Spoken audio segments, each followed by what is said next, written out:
রামরাজাতলা রাম মন্দিরে পুজো দিয়ে নির্বাচনী প্রচার শুরু করেছিলেন শিবপুর বিধানসভা কেন্দ্রের বিজেপি প্রার্থী রুদ্রনীল ঘোষ। আজ তিনি ভগবান রামচন্দ্রকে পদ্মের মালা দিয়ে পুজো দিয়ে নির্বাচনে সাফল্যের পাশাপাশি রাজ্যের উন্নয়নের জন্য প্রার্থনা জানালেন।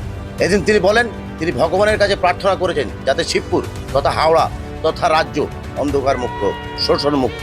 তবে তিনি জেতার ব্যাপারে আশাবাদী হলেও কত ভোটে তিনি জিতবেন সে সম্পর্কে কিছু ভবিষ্যৎবাণী করতে চাননি। তিনি বলেন, পদ্মের মালায় যত পাপড়ি তত ভোটেও জিততে পারেন তিনি। তবে এই কদিন তিনি শিবপুরের অলিতে গলিতে ঘুরেছেন, মানুষের সমস্যার কথা শুনেছেন, তাদের আশা প্রত্যাশার কথা শুনেছেন, সেই নিয়ে তিনি আওয়াজ তোলার চেষ্টা করেছেন। বাকিটা গণদেবতার হাতে।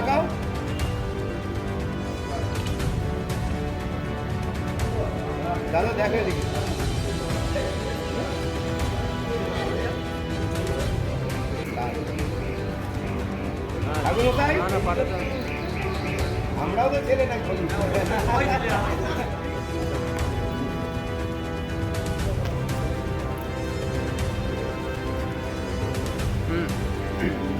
ওই দিক থেকে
ভগবান শ্রী রামচন্দ্রের কাছে যাতে সমগ্র পশ্চিমবঙ্গ থেকে, আমাদের হাওড়া থেকে, আমাদের বিধানসভা শিবপুর থেকে অন্ধকার দূর হয়, সেই প্রার্থনা করতে এসেছিলাম।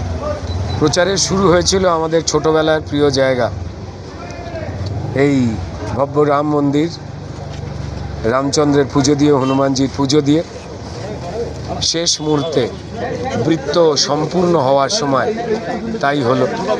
সেই পুজোই দিলাম যে রাবণরূপী বহুরূপীরা পশ্চিমবঙ্গের মানুষের জীবনে যন্ত্রণা এনে দিয়েছে, শোষণ করেছে, নিধন করছে, তাদের কাছ থেকে যেন একটা আলোকিত শিবপুর, আলোকিত হাওড়া, আলোকিত পশ্চিমবঙ্গ তৈরি হতে পারে, সেই প্রতীক্ষায় আমরা সবাই পুজো দিলাম, পদ্মের মালা দিলাম ভগবান শ্রী রামচন্দ্রকে, সেই কামনাই করলাম।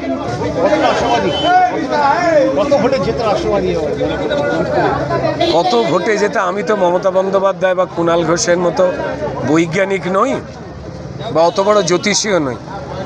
ভগবান শ্রী রামচন্দ্রের গলায় আজকে যে পদ্ম ফুলের মালা আমরা তুলে দিলাম, ধরে নিন সেই মালায় যত পাপড়ি আছে, যতটা ভগবান শ্রী রামচন্দ্র গ্রহণ করবেন ততটাই নয় বিচার হোক।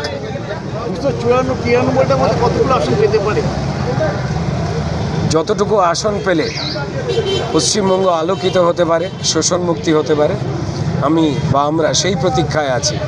আগ বাড়িয়ে মিথ্যে কথা বলে অহংকার প্রকাশ করার কোনো মুহূর্তেই ভগবান রামচন্দ্র শেখাননি।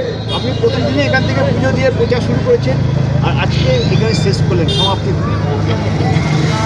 বড় আনন্দ লাগছে যে মন দিয়ে যে কাজটা মানুষ দায়িত্ব দিয়েছিলেন, তাদের যন্ত্রণার সঙ্গে নিজে একাত্ম হতে পেরেছি।